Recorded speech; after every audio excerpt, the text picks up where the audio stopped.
হাদিকে গুলি করছে, উনি একটা গুলি করে চলে গেলেন, সাথে সাথে বয়ান আসলো, উনি পালায় ভারত চলে গেলেন। বয়ানটা এমন ভাবে একই বয়ান আসলো, অপর একটি রাজনৈতিক দলের এক নেতাকে ট্যাগ দিয়ে।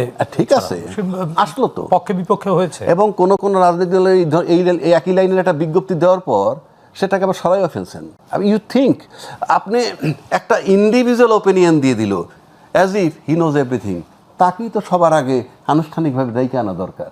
এই বাংলাদেশে আরেকজন নতুন রাজনীতিবিদ হয়েছেন সম্প্রতিকালে, বলছে 50টা হত্যা হবে, এটা নিয়ে অনেক বিতর্ক হয়েছে। আরেকজন বলছে সাংবাদিক এই দেশে থাকেন না, ইন্ডিয়া থেকে 80 জন লোক ঢুকছে। মানে পার্টিকুলার সংখ্যাটা কিভাবে জানে তারা? 80 জন লোক কে? ইন্ডিয়া তো বড় একটা দেশ, কাজ করতেছে, উনি জানে 80টা লোক আসতেছে, 79ও না 81ও না 80টা।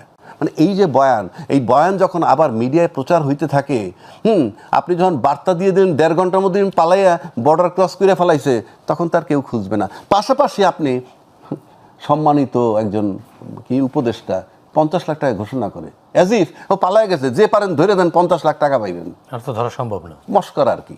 আরেকজন নির্বাচন করতে যাচ্ছেন, উনি বলতেছে এটা একটা বিচ্ছিন্ন ঘটনা, এরকম আগেও হয়েছে, তার মানে বৈধতা দেওয়া, কিন্তু ঘটনা ঘটেছে অন্য জায়গায়। তিনি প্রত্যাহার করেছেন পরে ওনার। কেউ আসে, ওতে কিছু আসে যায় না, এইগুলোই একটা খুচরা কালচার।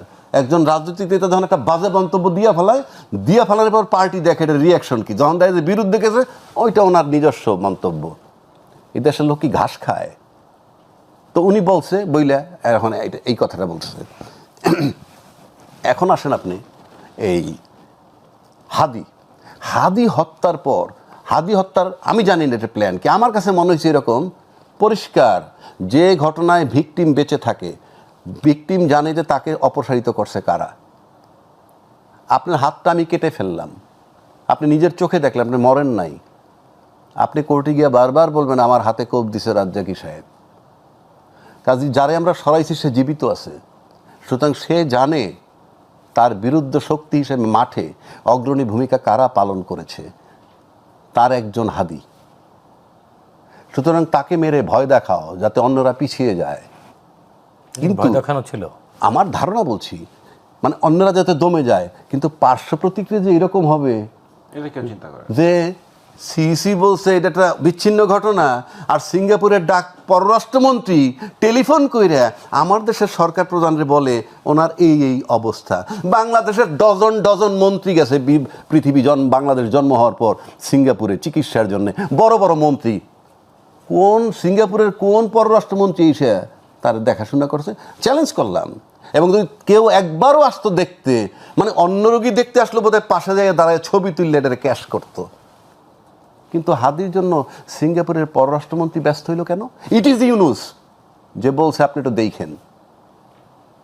তারপরে মৃত্যুর সংবাদও তিনি দিচ্ছেন। উনি পেশায় নিজে একজন ডাক্তার। পার্শ্ব প্রতিক্রিয়াটা হবে ভাবে নাই, পার্শ্ব প্রতিক্রিয়া রাষ্ট্রীয় শোক হবে ভাবে নাই, পতাকা অর্ধনির্মিত থাকবে ভাবে নাই, সেনাবাহিনী লাশ বহন করবে ভাবে নাই। সেখানে কি পরিমাণ গুরুত্ব থাকলে এই সমস্ত সিচুয়েশনে পলিটিক্যাল লিডাররা গেইন করে।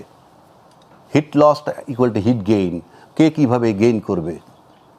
আমি এখনও বলছি জামাতের রাজনীতি আমি পছন্দ করি না, কিন্তু জামাতের আমির তার সফর সংক্ষিপ্ত করে চলে আসছেন।